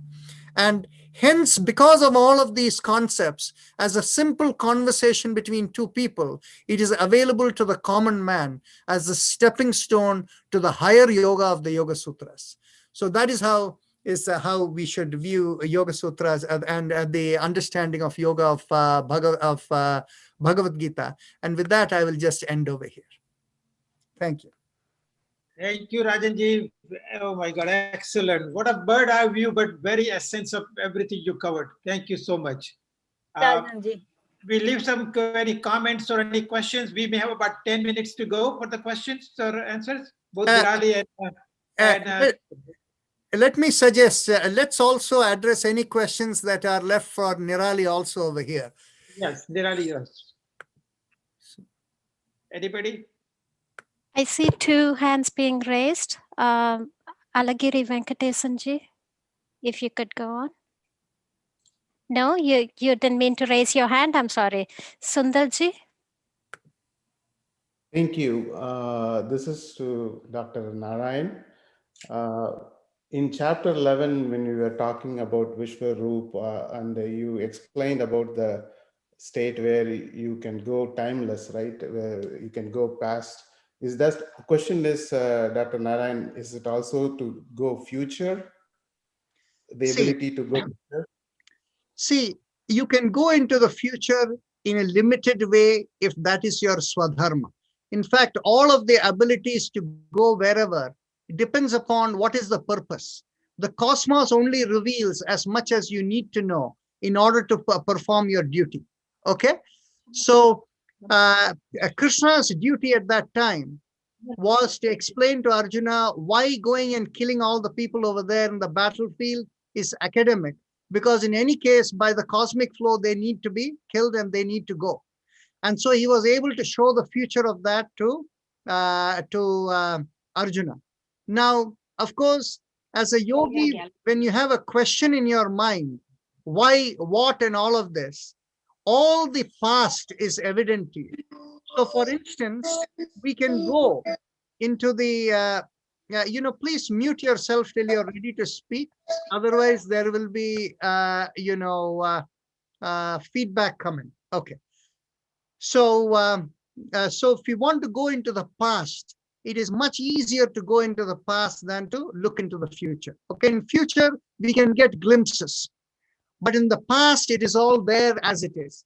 So we can go into the past. For instance, we can know the nature of Shankaracharya's thinking when he was 16 years old and when he was 32 years old. Where was his realization? We can know into the nature of all the Avatara Purushas.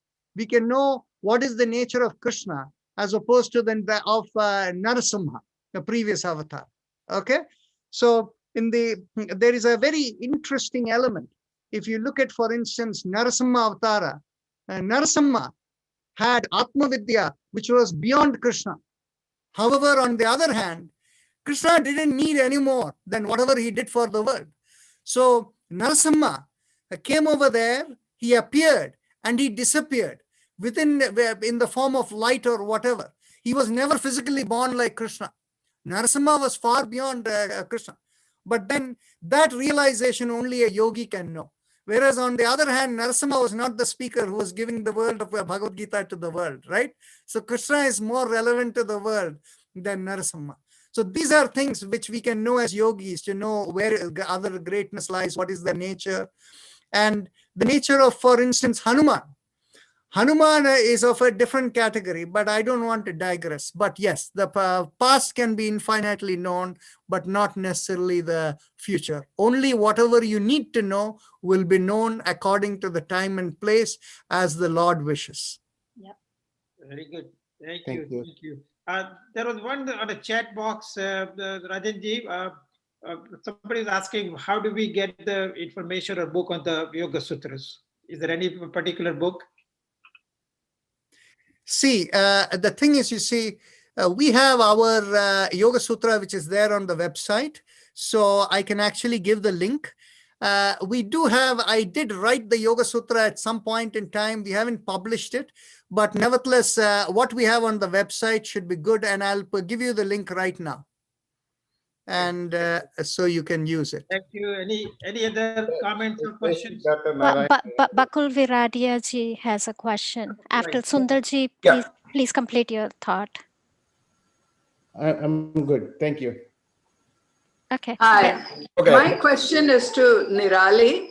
As a young person with the exquisite knowledge of Gita that she has analyzed, and also her IT technology knowledge, I think it is very important in the surroundings we have in the United States that the younger people are brought into this path bright and early like her. So I wanted to ask her, is there anything specific like e-books or e-news or e-blog or iBlog, whatever are you doing for the younger generation? I think that is where the starting of this knowledge is important. Most of us are born in India and were raised in India with some background.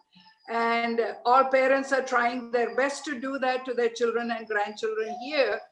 But is there any specific things that she's planning to do in the future, especially for younger generation like her? And that was my question. I think that will be an extremely good point to raise while we are raising our children and grandchildren here. That's an excellent question. And I think the book was the first kind of step forward to proliferate the message of the Gita in a way that's digestible by any faith, any age. So that book, I have put an ebook version is on Amazon. Also, it's available as a paperback too. But I have thought of, and obviously I'm have considerations of what a book 2 would look like as I continue in my life and face different adversities and have new thoughts and new meaning from the Gita. I probably want to write another book. But I also have thought of other ways, like having a Twitter account that tweets out a daily verse from the Gita with my own interpretation that's very kind of not diluted, but written in a way that's anybody can understand from any faith in a spiritual light, or an app that, or some kind of daily email or text message. Yeah. So I don't know. I have these thoughts. I have to have the time to put it into practice, and it's just going to take me sitting down and doing that. But I think it's a great idea, and I think our generation could definitely benefit from it. Can I add something to it? Thank you. Can I add something to it? The key is to encourage everyone to take time in the day to be a pure observer. In whatever way they do, that is what we need to do. And Nirali made the point of daily meditation. And this is the reason we do have a daily yoga practice. No holidays, no breaks for anyone. It's 365 days. And that is why we do it every day, so that people once it comes into group dynamics, there is greater motivation. So taking the time off in whatever way is extremely important. And that is how, in whichever form people do it, young people, to encourage them will be a good idea. Yeah. If I may add to what Dr. Narayan said and what Nirali said, yes, daily practice is necessary. And in fact, Sri Mangal Mandir, we have a Balgokulam activity which is conducted during the school year. And school-age children come together and we learn about not only Hinduism, but as you progress through the knowledge, like the Yukti class children, high school children are learning about the world religions and how to connect it back to Hinduism. So that is the kind of knowledge that I grew up in India and I was not able to have that foundation, but we are trying to present that to the younger generation and for them to have that pride in their knowledge of their religion and their roots, and to build on that knowledge and to be able to defend themselves into the world. And our religion, our beliefs, our Sanatan Dharma are so powerful that they can help you deal not only in this life, but in our afterlife as well. And that is the kind of knowledge that we want our children to be very strong in. So if you're interested, please go to mangalmandir.org, and Balgokul is an activity that is available to all school-age children. Thank you. There are two more questions, Smitaji, and please go ahead. You're You have muted. to unmute. Unmute. Okay, right? Unmute. Okay. So this is for Rajanji. You talked about karma yoga, and you mentioned that when you do your duty without any reaction. So can you explain that more in detail, karma yoga? Yes. Anytime we react to a situation, we create a new program. So in other words, it's classifying everything good, bad, this thing or whatever. And those create internal affinity towards that for later expression. So that is the idea of being non-reactive. However, it does not mean being completely what I call, you have to be reactive to some duties. I'll give an example. You're crossing the road, okay? And so you need to look to the left and right to see that there is no traffic coming. And or you're by the side of the road and you see a child running over there while a car is coming.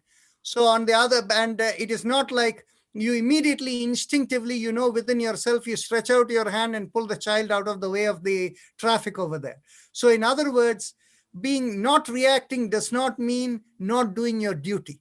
The duty arises from your program within. So you do your duty, but you don't react. Like for instance, a judge as a person sitting in a court is looking at the evidence and is giving a decision. You can call that a reaction. It is not reaction, it is the duty. But whatever decision you come to, being not affected by it, you know, but the judge is clear in saying, I am not the law, I am only implementing the law. Right? So that is the nature of being non-reactive, but yet being able to do your duty. Okay, thank you. Okay, thank you. We have Bakulji waiting. Yeah, please. Thank you, please Dr. Rajanji and Nirali. It was excellent information, great clarification on Bhagavad Gita. Enjoyed a lot. I have a quick question on Bhagavad Gita. Either of you two can answer if you able to answer quickly. Chapter 15, the first verse is like Ardhumulam Adha Shakham, right? So what is that talking about? Upside, the tree upside down, some kind of thing. So there is a great message, but I don't understand what exactly Krishna tried to say. Okay. I can, Nirali, you want to answer or shall I? Go ahead. Okay. So the idea is the root is the source of all existence. Okay. So the way Yoga Sutra explains is that it is the expression of the Lord that creates the creation. Actually, in Kashmir Shaivism, the way it says is that for God, coming in front of the mirror is what creation is all about. So think of an artist who is creating something. So it is the expression of one's being that creates in the expression of in the art that comes out. So that is what creation comes like. So the root is God. And from there, the expression of the Lord creates all the tree's branches. So the root is above in the state of with God, whereas the world is all the branches and things that are coming. So that is the explanation. Thank you very much. You're welcome. Vishwasundarji, are you ready with your question? Yeah. Namaste, Dr. Rajanji. This is a question on one of the slide where you indicated that Yoga Sutra explains in a universal term, whereas Bhagavad Gita is like follows the Vedic tradition. Can you explain a little bit, because Vedic tradition was taught in the form of a universal manner? Is that something secluded, or is that missing anything that we need to focus on? What you have said is very nice. You see, what happens is people who understand Hinduism and the Vedic tradition understand that it is universal, okay? Because the Vedic system has come through the integration of 33 religions in India. And that is why there are 33 agamas and tantras. And that is why you have the Puranas of that Vyasa in his wisdom integrated 33 religions together, right? So now what Vyasa, you see in our ancient system, there are considered 6 ancient philosophies. And the last among the 6, 8 chronologically is the Vedanta philosophy, which is what Vyasa brought with the bringing together the compilation of the Vedas and then writing the Brahma Sutras and the Mahabharata, all the Puranas and the Bhagavad Gita and all of that coming through. But prior to the coming of that, you see, within the 6 ancient philosophies, 2 of them were attached to ritualism. One was Vedanta, and the other was the what is known as the Purva Mimamsa. The Mimamsa philosophy was also related with the Vedic tradition. Now, on the other hand, the remaining 4 philosophies remained at a philosophy level without actively getting into ritualism. And the immediate predecessor of the Vedanta philosophy is the yoga philosophy. And in yoga philosophy, there is no ritualism attached. So anytime you bring in ritualism, you associate a religious practice and religion related with it.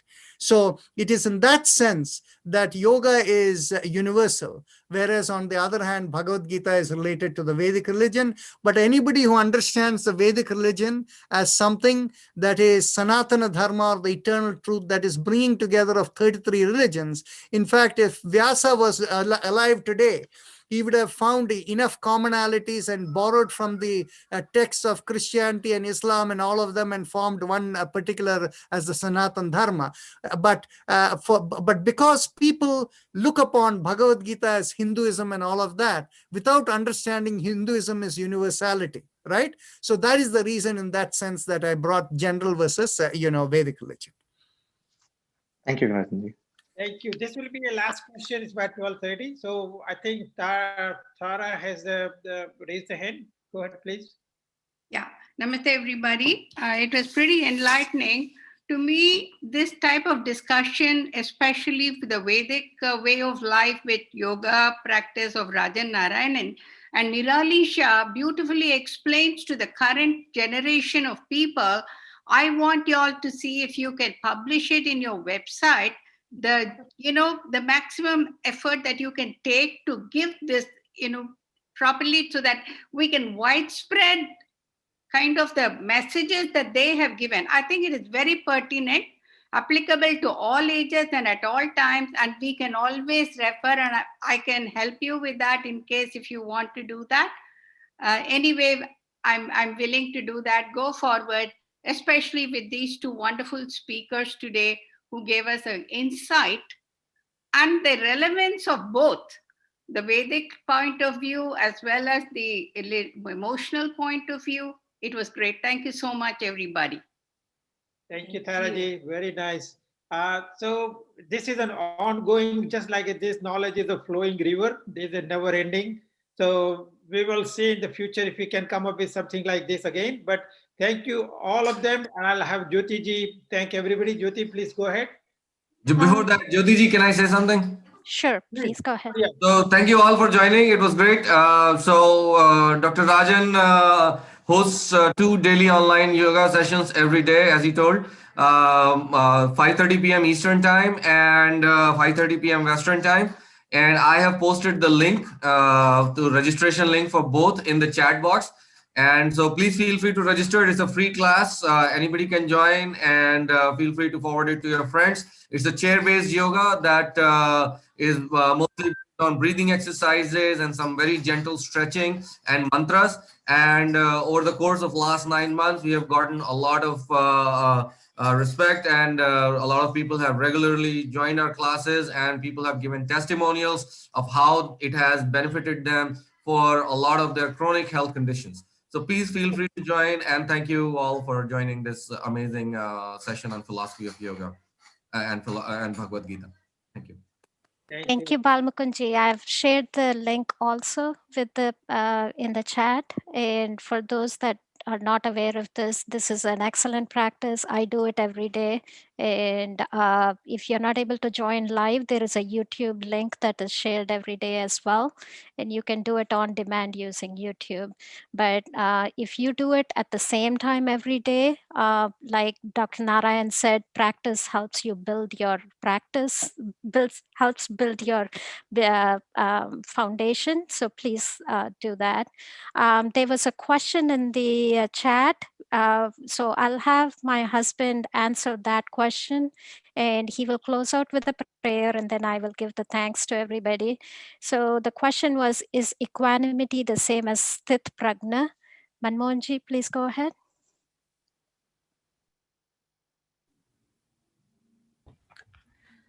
Jai Shri Krishna, Namaste everyone. So samdarshina, a person in equanimity, he will not become too attached to anything good that may happen or too distressed with anything bad that may happen, as Nirali explained in her equilibrium diagram that she had. So, over time, with equanimity, you realize the Brahman of the absolute truth, the Brahman portion of the absolute truth. So whereas the sthit pragya, he is also, his consciousness is that how do I connect myself with God, which is sort of the ultimate goal of yoga. And he, if something really bad happens to him, and if it allows him to progress in his relationship with God or connect with God, he will think of it as a positive development in his life. And if something really, really good happens to him, but it is going to pull him away from God, he will say, okay, this is not so good. I need to take my bearings, move back towards Krishna. So the sthit pragya definition is somebody who is completely fixed in Krishna, somebody who's completely fixed in God. So, so what does he do? He knows his sort of needs, wants, desires, and he will try to connect them with God. How, I have a need for such and such thing. I need a new car. What good will it, how do I use it? Okay, how do I use it? I have my duties. I have to go to work. Okay, and then the rest of the time I can use it to go to the temple, etc. So he will try to connect any needs, desires, wants towards God. And a person in equanimity, he would say, okay, yes, these are my needs, my wants, my desires. I have to check myself. And I have to say, okay, needs, yes, I have to take care of them. Wants, I should be very careful because these wants can lead me away from God, because if I want this, then that could lead to I want this, I want that, and that. The ball gets rolling, and before you know it, you are completely lost your focus, you have lost your goal. Whereas a sthit pragya, he will say, yeah, I have my needs, okay, it needs to be taken care of, I have these wants. And he will say, yes, I have to be careful, but how can I relate them to God? How can I connect myself with God to them? So that's the subtle difference between a sthit pragya and a samdarshina. Samdarshina person, he has attained the level of sattva gun almost completely. And sthit pragya, he has gone beyond the sattva gun. In chapter 14, so the question comes up, how to go beyond sattva gun. And when you connect with yourself with God, when you think of everything in relationship to God, then you're connecting with God, you're connecting with Krishna.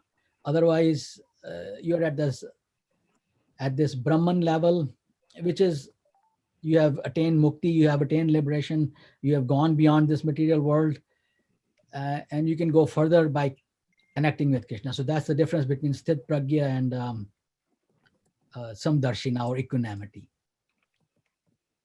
And so now in conclusion, Lord Krishna says to Arjun, Man mana bhav mad bhakto madhyaji mam namaskaru, mam vaishyasi satyam te prati jane priyo asime. So Krishna says to Arjun, always think of me, become my devotee, worship me, offer your homage unto me. Thus you will come to me without fail. I promise you this because you are my very dear friend. So, earlier it was mentioned that our yoga processes are becoming sweat yoga, or, mostly on the bodily platform, which is very good because without a healthy body, we cannot really do much. So in Hindi, we say, Pehla sukh nirogi kaya. First and foremost, healthy body is a must. And here Krishna is saying, go beyond that. The real purpose of yoga is to connect with God. So the way we do that is we always think of him, we worship him, offer our homage unto him. And Krishna says, I reciprocate with you accordingly also because you are my dear friend. I want you to be with me, but he has given us our free will, saying, we make the decision whether we want to approach him or not. And that's the conclusion. Okay, thanks everybody. Can we go for the vote of thanks, Jyotiji, just quickly? Yeah, Jai Shri Krishna. First of all, I want to thank the audience. You have been the most respectful and most participating audience. Unfortunately, I had to dampen your enthusiasm a tiny bit by stopping you from asking questions. But it was all in a matter of, being respectful of everybody's time and certainly not in any manner for dampening it. Neeta, your voice is always beautiful and so beautiful to listen to. Thank you for singing for us. The Shah family, Samir Bhai, Suhani, the young kid that sang, and Sheetal. It's always a pleasure to listen to you, and we love the dhun that you presented. Thank you. Nirali, you are awesome. The bravery that you are showing, and the fact that you are able to share your experience and being so open to this experience with everybody, it is so many comments have come in, commending you. Nothing more that I can add except for the fact that we all are in this life together and we all have experiences to share and to face. But if we can do it in a Krishna conscious manner, in being strong in our beliefs, then it adds to our strengths. As humans, we do have to feel, and that can be a blessing and a curse in many ways. But being able to control your seesaw, like you said, and being equanimous no matter what life throws at us, it helps us to be able to face the not only the troublesome parts, but to also face the good parts that are coming, and to know that there is all that these emotions are coming at us like seasons, and like a season must pass, the good and bad will also pass. Thank you. Stay strong in your beliefs and help the youth, help the young generation to be able to be strong in their knowledge and to be able to face everything that life throws at us.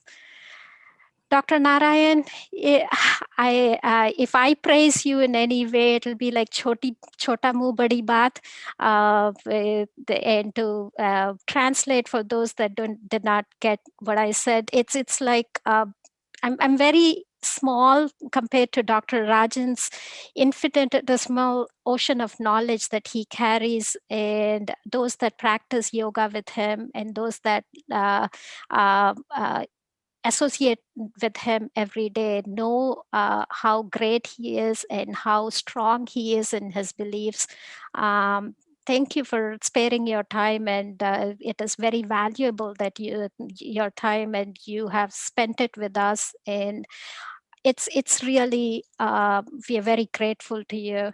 And you taught me today that sannyas is not just taking vanprasth and going and sitting on the top of a, of a mountain, but being present in the moment, but being dispassionate and taking care of duty, but not being affected. And this goes back to what Nirali said, control your seesaw. So both of you, I'm very grateful from Sri Mangal Mandir for the presentation that you both have done. Thank you for sparing your time. And like Dr. Kiran Uncle said, we will continue this more often, and we hope to have you back. And Balmukunji.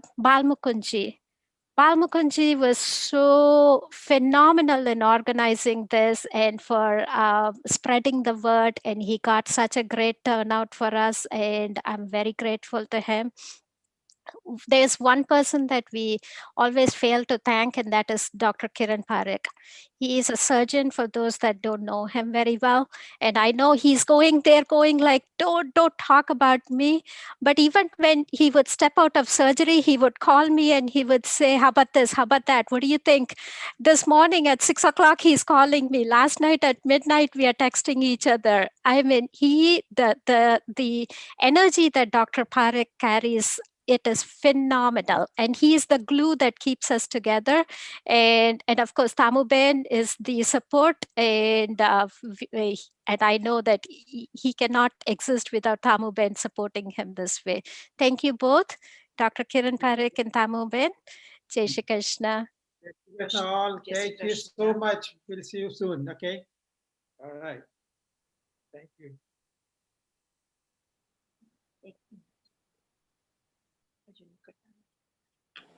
Thank you very much. Thank you. Thank you very much. It was excellent. It was wonderful. It was a wonderful. Thank you very much. Thank you. Very nice. Thank you very much. Thank you. Very knowledgeable. Thank you very much, Chandra. Thank you. Thank you That very was a much. great presentation. Thank you very much. Thank you very much. Thank you so much. Thank you. Thank you. Thank you, Nirali. Thank you very Dr. much, Narayan. Nirali and Thank you. Nice presentation. and Ms. Sani conducting the Namaste. program.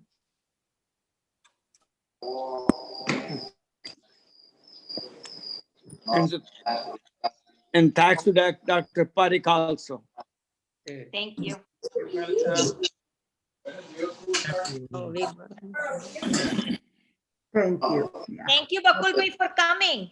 And then spreading the word also, Bakul. Thank you. All of you. Nice to see so many people from yoga session to come here. Yes. Yes. Yes. Yes. Nice. Yeah. Thank you. It was a wonderful program. Very good. It was Very wonderful. good program. Wonderful I program. really enjoyed it. Really enjoyed it. Thank you. Chalo, chalo.